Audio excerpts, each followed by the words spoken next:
très appréciée au sein de son travail, Delphine Jubilard était infirmière dans une clinique d'Albi. Deux de ses collègues s'étaient confiés dans Le Parisien pour faire part de leur tristesse mais également pour donner des détails sur le comportement de la jeune femme peu avant sa disparition. Delphine Jubilard n'a plus donné de signe de vie depuis ce mois de décembre 2020, après cette nuit où tout a basculé. La justice, les enquêteurs ainsi que les proches de la jeune femme de 33 ans tentent de comprendre ce qui a bien pu se passer pour que cette maman de 2 enfants, Louis et Elia, disparaisse brutalement.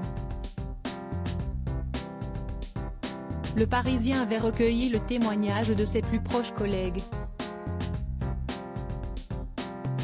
Des paroles bouleversantes sur cette infirmière dévouée pour son métier et pour les autres. Elle met en lumière notamment le changement de comportement de leur ami peu avant que son mari, Cédric Jubilard, soit mis en détention provisoire pour homicide par conjoint. Une des collègues de Delphine, Michel, avait fait des révélations sur le comportement de Delphine Jubilard juste avant sa disparition. Dans les semaines qui précèdent sa disparition, je la voyais complètement accro à son téléphone. Elle ne s'en séparait jamais et écrivait des messages de manière compulsive.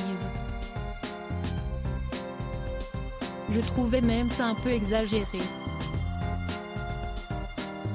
Et pour cause, avec son précieux objet, celle qui était en procédure de divorce avec Cédric Jubilard communiquait avec son amoureux, qu'elle surnommait l'amant de Montauban. Un homme rencontré via une application et qui semblait avoir un tempérament bien différent de celui qu'elle avait épousé en 2013. Michel ne savait rien de cette nouvelle relation, mais après la disparition de sa collègue, elle a lu le témoignage de l'amant désespéré. C'est à ce moment-là que nous avons compris ce qu'elle vivait au fond d'elle les semaines qui précédaient sa disparition, soupire Michel. C'était une très belle histoire d'amour avec un homme qui semblait lui convenir. Un homme doux et respectueux. Tout l'inverse de Cédric. Lui pouvait se montrer arrogant, sans gêne.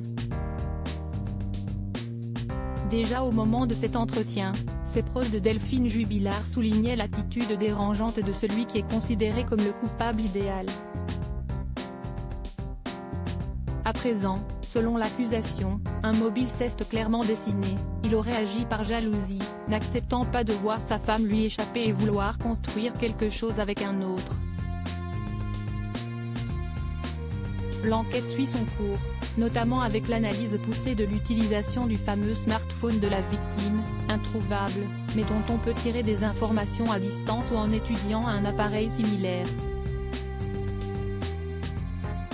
Cédric Jubilard reste présumé innocent des faits qui lui sont reprochés jusqu'au jugement définitif de cette affaire.